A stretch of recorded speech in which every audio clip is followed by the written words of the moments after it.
उत्तर प्रदेश के सीएम योगी की बात करें तो उनके साथ एक बुलडोजर का नाम जरूर जुड़ता है, और सिर्फ उत्तर प्रदेश में नहीं बल्कि अगर पूरे देश में बात करें तो उनके बुलडोजर की धूम हर जगह मची हुई है।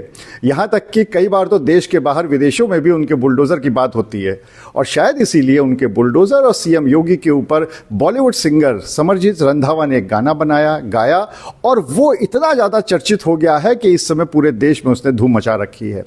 अब एक कदम आगे बढ़ते हुए समरजीत रंधावा ने एक और गाना बनाया और गाया है, और वो इस बार है पीएम मोदी के ऊपर। जी हाँ, पीएम मोदी के ऊपर समरजीत ने एक गाना गाया है, और सबसे बड़ी बात यह है कि ये गाना सबसे पहली बार तब गाया गया जब अयोध्या में ध्वजा वाला कार्यक्रम हो रहा था। तो इसी पे बात करने के लिए हमारे साथ मौजूद है खुद समरजीत रंधावा, उनसे बात कर लेते हैं। समरजीत जी, सबसे पहले तो आपका स्वागत है हमारे टीवी 9 पे एक बार फिर से, क्योंकि पहली बार बुलडोजर के लिए और सीएम योगी के लिए आए थे। अब आप बात करेंगे कि आखिर ये पीएम मोदी के ऊपर गाने बनाने की प्रेरणा वो कहाँ से आई? सबसे पहले तो मैं शुक्रगुजार हूँ आपकी कि आपने दोबारा इस गाने के माध्यम से मुझे अपने चैनल पे आमंत्रित किया। और जो इस गाने का शीर्षक है वो है अटल हिमालय। तो अटल हिमालय किसी के लिए भी नहीं लिखा जा सकता। पहली बात तो मैं ये आपको बताना चाहूँगी कि जो व्यक्तित्व तो आपको प्रभावित करता है, जिससे आप हर तरीके से सहमत हो, तो मुझे लगता है तभी फिर वो थॉट आता है, वो सोच आती है। और अटल हिमालय जो गाना भी मैंने जिसकी बात करी है सर ने, वो लिखा जाता है। तो थॉट यही है कि परम आदरणीय नरेंद्र मोदी जी को मैं बहुत ज़्यादा एडमायर करती हूँ, उनके कार्यशैली को एडमायर करती हूँ, और मैं प्रभावित हूँ बहुत ज़्यादा। तो वो एक प्रभाव है जो इतना बड़ा अच्छा गाना उनके व्यक्तित्व के अनुसार मैंने लिख दिया और आप लोग पसंद कर रहे हैं। अच्छा, हम इस गाने की बात करें तो जहां तक मुझे याद है इस गाने को सबसे पहले आपने गाया था अयोध्या में, जब ध्वजा वाला कार्यक्रम हो रहा था और उस समय पीएम मोदी वहां पर आने वाले थे। शायद उस समय आपने सबसे पहले इस गाने को पहली बार वहीं पे लोगों ने सुना। वो कैसा एक्सपीरियंस था? क्योंकि एक तो पीएम मोदी के ऊपर गाना और वो भी अयोध्या में राम मंदिर, तो ये दोनों कॉम्बिनेशन जो है, तो वो कैसा एक्सपीरियंस था? जब आप कोई गीत बनाते हैं और आपको इतनी पावन धरती मिले, धाम मिले उसको परफॉर्म करने के लिए, उस गीत को वहाँ पर गाने के लिए, तो वो अद्भुत होता है एक्सपीरियंस। मेरा भी ऐसा ही था। उस मंच में उस प्रोग्राम का, उस कार्यक्रम का प्रारंभ इसी गीत से हुआ था, अटल हिमालय से, और बहुत रोमांचक था, बहुत अच्छा लग रहा था। बहुत सारे लोगों ने सुना सामने बैठ के, तो it was really very amazing and बहुत ही अच्छा था। अच्छा, हम आगे आपसे बात करें और भी कुछ, लेकिन उससे पहले दो लाइन जब तक नहीं सुनेंगे तब तक हमारे दर्शकों को भी नहीं पता चलेगा उस गाने की क्या लाइनें हैं। तो दो लाइनें पहले हो जाएं आपकी आवाज में, उसके बाद आगे बात करते हैं। जी, तो वो कुछ ऐसे लिखा है। जब अटल हिमालय बन किसी स्थिति से नहीं घबराता है, जब अटल हिमालय बन किसी स्थिति से नहीं घबराता है, वो दिव्य पुरुष नायक वो संत, वो दिव्य पुरुष नायक वो संत नरेंद्र मोदी कहलाता है। जब अटल हिमालय बन किसी स्थिति से नहीं घबराता है। वाह, क्या बात है आपके दमदार आवाज में। एक बात बताइए समरजीत जी, आप तो हमेशा बॉलीवुड के लिए भी गाती रही हैं, अब योगी मोदी के लिए गा रहे हैं, आपने सूफी गाने भी बहुत सारे गाए हुए हैं। सूफी को लेकर, क्योंकि बीच में अगर हमें सही याद है तो एक बार सीएम योगी ने भी सूफी गानों की बात करी थी, और वो भी खुद भी सूफी गानों से प्रभावित रहते हैं, तो उसका आप किस तरह से उत्तर प्रदेश में क्या स्कोप देख पाती हैं? सर देखिए, जो भी इंसान स्पिरिचुअल है, इंटेलेक्चुअल है, जैसे हमारे परम आदरणीय नरेंद्र मोदी जी हैं, या फिर वो राजनाथ सिंह जी भी हों, वो भी म्यूजिक में बहुत इंटरेस्ट रखते हैं, या फिर मेरे अपने उत्तर प्रदेश के मुख्यमंत्री योगी जी हों, ये योगी तो हैं ही हैं, साथ में इनका जो अध्यात्म इनके साथ आता है, तो वो फिर सूफी म्यूजिक की तरफ या डिवोशनल म्यूजिक की तरफ खिंचाव होना बहुत ही बिल्कुल, वो मेरे ख्याल से लाजमी है, वो होता ही है। और Sufi music is all about the poetry which connect your soul to the super power. तो इसलिए ये जितने भी धर्म कर्म करने वाले लोग हैं देश का, इतने ही बेहतर तरीके से नेतृत्व करने वाले लोग हैं, इनको जो पावर मिल रही है ये नेतृत्व करने की, ये वो सुपर पावर से मिल रही है। तो ऑफ कोर्स सूफी म्यूजिक, भजन और इस प्रकार की जो संतों की वाणी है वो ऐसे नेताओं को, मंत्रियों को या नॉर्मल किसी भी फील्ड में वो इंसान हो उसको नहीं पसंद आएगा तो फिर किसको पसंद आएगा। तो यही कारण है कि ये उनको अच्छा लगता है म्यूजिक, और मुझे लगता है कि उनको और भी ज्यादा प्रयास करने चाहिए आने वाले समय में इस प्रकार के म्यूजिक को, इस प्रकार के आर्टिस्ट को, क्योंकि देश में आर्टिस्ट बहुत कम है अनुराग जी।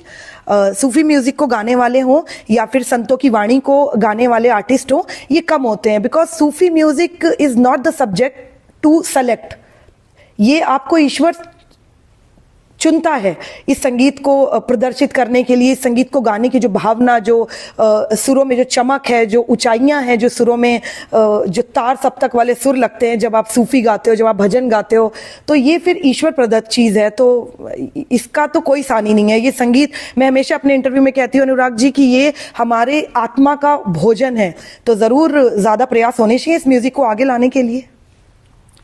सीएम योगी के ऊपर गाना हो गया, पीएम मोदी के ऊपर गाना हो गया, एक हमारे देश की बहुत चर्चित शख्सियत हैं और हमारे leader of opposition Rahul Gandhi ji. तो क्या कभी भविष्य में ऐसी प्लानिंग है या उम्मीद है कि राहुल गांधी के ऊपर भी कोई गाना बनेगा? देखिए, गाने उसी के ऊपर बनते हैं जो कुछ काम करता है, जिसकी सोच लोगों को प्रभावित करती है। मैंने कई कांग्रेस के लोगों को भी प्रधानमंत्री जी की बढ़ चढ़ के तारीफ करते हुए सुना है। ये मेरा अपना एक्सपीरियंस मैं आपको बता रही हूँ। तो मैं आपको फिर बोल रही हूँ कि माननीय प्रधानमंत्री जी हो या माननीय मुख्यमंत्री जी हो, ये सिर्फ इनके ऊपर गीत इनके पदों के हिसाब से नहीं बन रहे हैं कि आज ये हमारे देश के मुख्यमंत्री हैं तो समरजीत रंधावा गीत बना रही हैं, प्रधानमंत्री हैं तो बना रही हैं, कल कोई और होंगे तो उनके ऊपर बनाएंगी। बिल्कुल ये पॉसिबल नहीं है। जब तक मैं खुद उस व्यक्तित्व से इन्फ्लुएंस नहीं होंगी, प्रभावित नहीं होंगी, तो मैं नहीं कह सकती। जिस दिन हाँ मैं राहुल गांधी जी से प्रभावित होने लगूंगी, उनकी नीतियों से प्रभावित होने लगूंगी, मुझे लगने लगेगा कि यस, ये इंसान देश के लिए बहुत कुछ बेहतर सोच रहे हैं, देश को एक नई दिशा की तरफ लेके जा रहे हैं, देश को उस स्थान पे खड़ा कर रहे हैं जहां पे हम बहुत गर्व फील कर रहे हैं, तो शायद मैं उनके लिए भी गीत बना दूं। लेकिन अभी तो मैं कुछ नहीं कह सकती इस बारे में। अच्छा, एक आखिरी सवाल, यूपी में संगीत को लेकर आप क्या सोचती हैं? अगर क्या आपको लगता है कि कुछ बदलाव होने चाहिए? क्योंकि सीएम योगी ने जो फिल्में हैं, बॉलीवुड फिल्में, उनके लिए तो बहुत काम किया है, बहुत यहाँ पर इनवाइट भी किया है प्रोड्यूसर्स को, डायरेक्टर्स को। भोजपुरी फिल्में भी काफ़ी सारी यहाँ पर बनी हैं, बॉलीवुड की भी काफ़ी सारी बनी हैं, और वो इसको लेकर काफ़ी बढ़ावा भी देते हैं। लेकिन क्या लगता है आपको कि संगीत के लिए ज़रूरी है अभी, या बहुत काम होना बाकी है यूपी में? संगीत में एक्चुअली में बहुत बहुत काम होना बाकी है। अगर हम बोलें, इतने बड़े बड़े प्रतिष्ठान, संगीत के इतने बड़े बड़े इंस्टीट्यूशन हमारे उत्तर प्रदेश में हैं, वो उत्तर प्रदेश संगीत नाटक एकेडमी हो या फिर वो भारतेंदु जो है संगीत का महाविद्यालय हो, या फिर वो हमारे अपने कानपुर में गांधी संगीत महाविद्यालय हो, तो मेरे ख्याल से हर प्रकार के संगीत को यहाँ पर स्थान मिलना चाहिए। क्योंकि मैं संतों की वाणी भी गाती हूँ, सूफी भी गाती हूँ, और मैं बहुत ज़्यादा पाती नहीं हूँ उत्तर प्रदेश में कि इस प्रकार के संगीत को बहुत बढ़ावा मिलता है शासन प्रशासन की तरफ से। तो आप पूरे दुनिया में गा लीजिए, बट आप जब अपने प्रदेश में प्रोत्साहन पाते हैं अपने जेनर को लेकर, अपने फोटे को लेकर, तो वो एक जो खुशी आपको मिलती है, जो आपको आनंद मिलता है, वो अलग ही होता है अनुराग जी। तो मुझे लगता है आने वाले समय में कल्चर डिपार्टमेंट को इस प्रकार के म्यूजिक को जरूर एक्सपोजर देना चाहिए, ज्यादा और बड़े स्तर पर। आई थिंक तो फिर सिंगर और ज्यादा आएंगे। अभी लोगों को लगता है कि ये संगीत की राह बहुत कठिन है, और एक्चुअल बहुत कठिन है, क्योंकि जब आप भजन गाते हैं, आप सूफी गाते हैं, आपको बॉलीवुड में बहुत सोच समझ के काम मिलता है। सामने वाले को लगता है कि पता नहीं आप करोगे नहीं करोगे, बिकॉज आप अभी बिल्कुल सूफी भजन गाने वाले आर्टिस्ट हो, तो पता नहीं आप दूसरे जेनर के गाने गाओगे कि नहीं गाओगे। तो इस करके मुझे लगता है कि जो आर्टिस्ट है वो डरते हैं, वो कम आते हैं इस विधा को सेलेक्ट करने में। तो थोड़ा सा इसमें अगर बढ़ावा मिले आर्टिस्ट को तो जरूर और अच्छा काम हो सकता है। और ये तो जन जागरण का काम है। संतों की वाणी के माध्यम से हम आर्टिस्ट देश विदेश में जन जागरण करते हैं लोगों का, तो इसको तो निश्चित रूप से शासन प्रशासन को बहुत बढ़ावा देना ही चाहिए। वैसे तो ये आखिरी सवाल था, लेकिन एकदम से आपके जवाब को सुनकर एक सवाल मन में आया। सरकार की एक योजना चलती है, 1 डिस्ट्रिक्ट 1 प्रोडक्ट। अभी एक जिला एक व्यंजन भी शुरू हो रहा है। क्या ऐसा लगता है कि संगीत को लेके भी वन डिस्ट्रिक्ट वन म्यूजिक जैसा कुछ होना चाहिए? क्योंकि अलग अलग शहरों में बहुत सारे संगीतकार हुए हैं, गीतकार हुए हैं, अलग अलग तरह का म्यूज़िक भी हमने सुना है कि जैसे पूर्वांचल में अलग होता है, पश्चिम यूपी में अलग होता है, तो इस तरह का भी कुछ हो सकता है one district one music? Sir देखिए, संगीत तो एक ऐसे आसमान की तरह है जिसको आप बांध नहीं सकते। उसकी विधाएं हो, वो गज़ल हो, वो सूफ़ी हो, वो लोक संगीत हो, वो फिर पंजाबी संगीत हो, किसी स्टेट का संगीत हो, इसको बांध नहीं सकते आप। और प्रदेश एक ऐसा गढ़ होता है जो उस संगीत को सम्मिलित रूप से अगर आगे लेके जाए। जैसे हमारे प्रदेश में लोक संगीत बहुत प्रसिद्ध है, कजरी चैती हुआ बहुत प्रसिद्ध है, तो मैं ये बिल्कुल नहीं कहूँगी कि वो सिर्फ उसी जगह पे रहना चाहिए जहाँ से वो निकल के आया है, वो तो पूरे वर्ल्ड में ही जाना चाहिए। जैसे मैं संतों की वाणी गाती हूँ, माँ मीरा, सूरदास, तुलसीदास जी को गाती हूँ, रहीमदास जी की भी वाणी गाती हूँ, तो संगीत को हम बाउंड्रीज में बिल्कुल नहीं बांध सकते। वो कुछ जो सब्जेक्ट्स है, जैसे आपने व्यंजन बोला है या और दूसरे सब्जेक्ट है, उनको लेके आप उसको रिस्ट्रिक्ट कर सकते हैं, बट संगीत नहीं कर सकते। संगीत को करना ही नहीं चाहिए, संगीत मर जाएगा।